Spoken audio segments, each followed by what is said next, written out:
Incertaine quant à la justesse de mes actions, je me permets de solliciter vos conseils avisés. Pour vous éclairer sur ma situation actuelle, je souhaite partager mon histoire.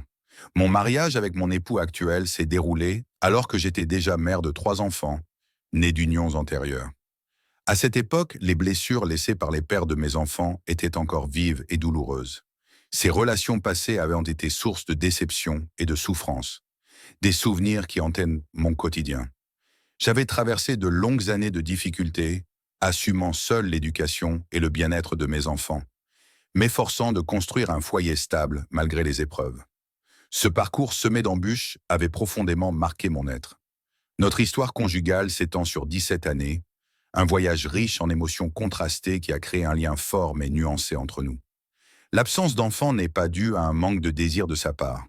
Je sais qu'il rêvait de voir notre amour s'épanouir à travers un enfant. Cependant, une profonde appréhension m'habitait, la peur de répéter les déceptions et les déchirures de mes expériences maternelles antérieures. C'est cette crainte qui m'a amené à prendre des précautions discrètes pour prévenir une grossesse. Ce fut mon secret pendant de longues années, un poids silencieux que je portais avec la conviction d'agir au mieux pour notre bien-être commun et celui de notre famille déjà établie. Mon époux, avec le temps, a fini par croire en sa propre stérilité. Cette conviction, bien qu'erronée, il l'a accueillie avec une dignité qui force mon admiration. Jamais il n'a exprimé de rancune ou de frustration à ce sujet. Au contraire, il a reporté tout son amour et son énergie sur mes enfants, les élevant comme s'ils étaient les siens. Il a veillé à leur éducation avec une patience infinie, s'assurant qu'ils ne manquent ni de soins, ni de vêtements, ni de subsistance. Il leur a offert un modèle de père exemplaire, un homme droit, dévoué, qui a su leur transmettre des valeurs solides. Mes enfants, aujourd'hui adultes, portent en eux l'empreinte de cet homme qui, sans lien de sang, leur a tout donné. Mais le temps, ce maître implacable, commence à peser sur lui. L'âge se fait sentir, dans ses gestes plus lents, dans son regard parfois perdu dans des pensées qu'il ne partage pas. Sur le plan matériel, notre vie n'a pas été marquée par de grandes réussites. Nous avons vécu modestement, tirant notre force de l'amour et de la solidarité qui nous unissent. Pourtant, cette simplicité, qui autrefois suffisait à mon bonheur, m'inquiète désormais. L'avenir de nos enfants, ces êtres pour lesquels nous avons tout sacrifié, me préoccupe profondément. Dans un monde où la sécurité financière est devenue une nécessité, je crains que nous ne leur laissions pas assez pour affronter les défis qui les attendent. Mon époux possède, conjointement avec son frère, un terrain d'une grande valeur. Ce bien, fruit d'un héritage familial, représente à mes yeux une opportunité unique pour assurer l'avenir de nos enfants. J'ai tenté, à maintes reprises, de le convaincre de céder sa part afin que nous puissions utiliser les fonds pour permettre à nos enfants de s'établir professionnellement. Une formation, un commerce, un investissement, tant de possibilités s'ouvriraient à eux avec cet argent. À défaut, j'ai suggéré de transmettre ce terrain à leur nom, pour leur offrir une sécurité tangible, un ancrage dans un monde où tout semble si précaire. Mais à chaque fois, ils s'y opposent fermement. Ces raisons, bien qu'ils les expriment peu, semblent ancrées dans une fidélité à son frère, à leur histoire commune, à une vision du patrimoine qu'il ne veut pas briser. Cette situation me plonge dans une vive inquiétude. L'imprévisibilité de l'existence, que j'ai appris à connaître si bien, me hante. Que deviendront nos enfants si nous ne prenons pas les mesures nécessaires maintenant? Que deviendront-ils si, un jour, mon époux n'est plus là pour les guider et que je me retrouve seul face à ces incertitudes? Je ne doute pas de l'amour qu'il porte à nos enfants, mais je crains que son attachement à ce terrain, à ce symbole de son passé, ne compromette leur avenir. Les années qui ont précédé notre mariage étaient un tourbillon de chaos et de douleur. Mes premières unions, bien que marquées par des moments de joie, la naissance de mes enfants en étant le plus éclatant, ont laissé des traces indélébiles. Le premier père de mes enfants, un homme au tempérament instable, a disparu de nos vies sans laisser de traces, me laissant seul avec un nourrisson et un cœur brisé. Le second, plus présent un temps, s'est révélé incapable de porter le poids d'une famille. Ses promesses, aussi belles qu'éphémères, se sont éteintes dans des disputes et des départs précipités. À chaque fois, j'ai dû me relever, rassembler mes forces et avancer pour mes enfants. Ils étaient ma lumière dans l'obscurité, la raison pour laquelle je continuais à lutter. Lorsque j'ai rencontré mon époux, j'étais une femme fatiguée, méfiante, mais encore capable d'espérer. Il était différent, calme, stable, avec une bonté qui émanait de lui sans effort.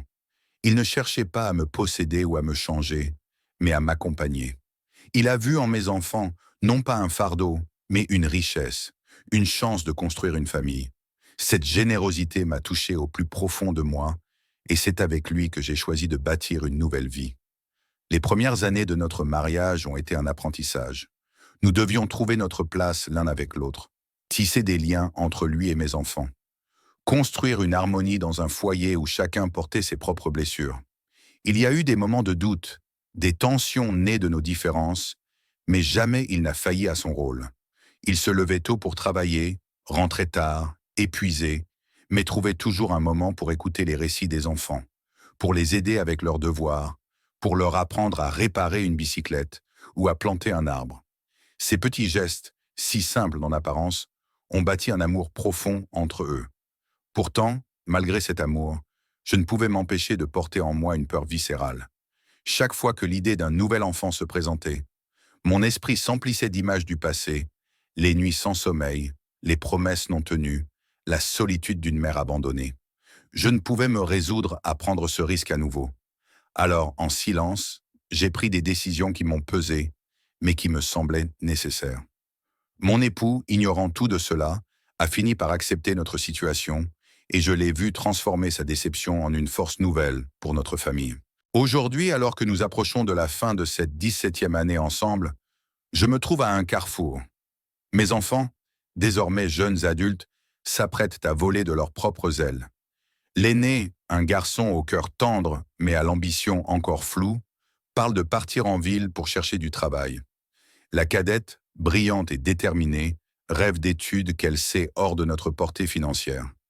Le Benjamin, encore un peu perdu, cherche sa voie entre les attentes des autres et ses propres désirs. Chacun d'eux porte en lui les valeurs que nous leur avons transmises, mais aussi les incertitudes d'un monde qui change trop vite. Mon époux, lui, semble s'accrocher à un passé qui s'effrite. Ce terrain, qu'il partage avec son frère, est devenu pour lui plus qu'un simple bien matériel. C'est un lien avec ses racines, avec une époque où la vie semblait plus simple, plus sûre. Je comprends son attachement, mais je ne peux m'empêcher de penser à l'avenir. Ce terrain, s'il était vendu, pourrait changer la vie de nos enfants. Il pourrait leur offrir un départ, une chance de construire quelque chose de solide. Ou, à défaut, il pourrait être un héritage, un refuge pour eux dans les années à venir. Mais chaque discussion à ce sujet se heurte à un mur. Il se ferme, répète qu'il ne peut trahir son frère, que ce terrain est tout ce qu'il lui reste de leur père. Je me sens déchiré. D'un côté, je veux respecter ses sentiments, honorer l'homme qui a tant donné pour nous. De l'autre, je ne peux ignorer la peur qui grandit en moi, celle de voir mes enfants lutter comme j'ai lutté, sans ressources, sans filet de sécurité. J'ai essayé de trouver des compromis, vendre une partie du terrain, le diviser autrement, mais rien ne semble le convaincre. Et le temps, toujours lui, continue d'avancer. Parfois, la nuit, lorsque la maison est silencieuse, je me surprends à repenser à ces 17 années. Je revois les rires des enfants, les regards complices échangés avec mon époux, les petites victoires du quotidien. Je revois aussi les larmes, les disputes, les moments où j'ai cru que tout s'effondrerait.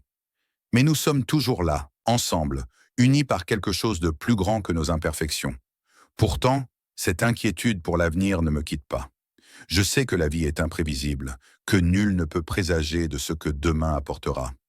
J'aimerais croire que tout ira bien, que nos enfants trouveront leur chemin, que mon époux et moi continuerons à avancer côte à côte. Mais une partie de moi, celle qui a survécu aux désillusions du passé, me murmure de rester vigilante, de me préparer au pire.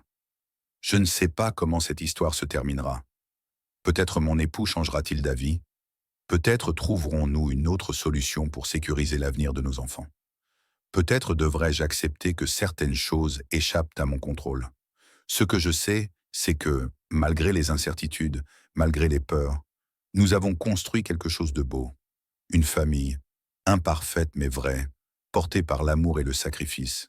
Et pour cela, quoi qu'il arrive, je serai toujours reconnaissante. À court de ressources, je me tourne vers vous. Quels conseils sauriez-vous me prodiguer? Secret partagé. À la prochaine pour une autre confidence.